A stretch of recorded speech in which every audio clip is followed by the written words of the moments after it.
সমস্ত প্রমাণ থাকা সত্ত্বেও কোনো কিছু করতে পারেননি তিনি। সাবেক স্ত্রী এশা রাফসানকে কালপ্রিট হিসেবেও আখ্যা দিয়েছেন। সম্প্রতি ব্যাংককে ভ্রমণের পর থেকে আলোচনা যেন রাফসান শাবাবকে পিছুই ছাড়ছে না। সামাজিক যোগাযোগ মাধ্যমে যেন গরম করে রেখেছে রাফসান ও জেফার। এবার রাফসানের নতুন একটি ফেসবুক পোস্ট নিয়ে শুরু হয়েছে নতুন করে আলোচনা।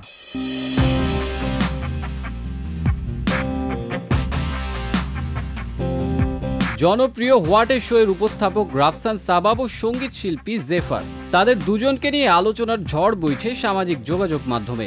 সম্প্রতি ব্যাংককের একটি রেস্টুরেন্টে একান্ত সময় পার করার একটি ছবি সামাজিক যোগাযোগ মাধ্যমে ভাইরাল হয়। এরপর থেকেই শুরু হয় তাদেরকে নিয়ে নতুন করে আলোচনা।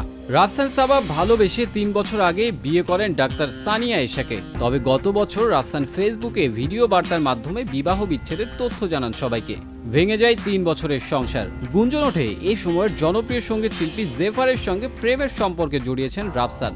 এই গুঞ্জনকে দুজনের কেউই পাত্তা না দিলেও অনেকে মনে করেন 3 বছর আগেই গোপনে বিয়ে করেছেন রাফসান ও জেফার। রাফসানের সংসার ভাঙা, জেফারকে নিয়ে গুঞ্জন এবং আলোচনায় দীর্ঘ বিরতি, অতঃপর ব্যাংকক ভ্রমণে গিয়ে ফের আলোচনা। এই সকল কিছুর মাঝে নতুন করে মোড় দেয় রাফসানের সাবেক স্ত্রী সানিয়া এশার একটি ফেসবুক পোস্ট। সেখানে তিনি লেখেন তার শাস্তি পাওয়া উচিত ছিল, তার কাছে সমস্ত প্রমাণ থাকা সত্ত্বেও কোনো কিছু করতে পারেননি তিনি।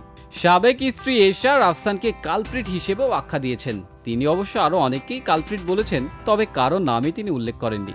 এত ঘটনার পর প্রায় সব স্বাভাবিক হয়ে গিয়েছিল। তবে ব্যাংকক ভ্রমণের যেসব ছবি রাফসান ও জেফার আপলোড দিচ্ছেন সেখানেই প্রশ্নের ঝড় তুলছেন নেটিজেনরা। তবে পোস্ট করা ছবিতে নেটিজেনদের মন্তব্য প্রায় এক ছিল। সবাই বলছেন জেফার কই, জেফার কই। এই বিষয়টিকে বেশ উপভোগ করছেন দুজনে। জেফার অবশ্য রাফসানকে তার মন্তব্যের ঘরে মেনশনই করে দিয়েছেন এবং বলেছেন তারা তোমাকে খুঁজছে। সম্প্রতি রাফসান একটি ছবি আপলোড করে ক্যাপশনে লিখেছেন, পানির মতো সহজ জীবন জটিল করো কেন, একান্ত সময়ে টিকটকে যে কি হচ্ছে দেখেন। এই ক্যাপশনের পর প্রশ্ন উঠেছে রাফসান কেন এটা লিখলেন। এই প্রশ্নের জবাব অবশ্য অনেকে অনেকভাবে দিচ্ছেন। তবে পানির মতো জীবন জটিল করার প্রসঙ্গটি রাফসান হয়তো তার সাবেক স্ত্রীর উদ্দেশ্যে বলেছেন। আবার এমনটাও হতে পারে যে তিনি তার ভক্ত অনুসারীদেরকে বলছেন। তবে সাম্প্রতিক সকল ঘটনা থেকে ধারণা করা যেতে পারে রাফসান তার সাবেক স্ত্রী এশাকে উদ্দেশ্য করে বলেছেন এবং তার জীবনকে সহজভাবে এগিয়ে নিতে বলছেন। Welcome to the blog. So আজকে হচ্ছে কি আমার বিয়ের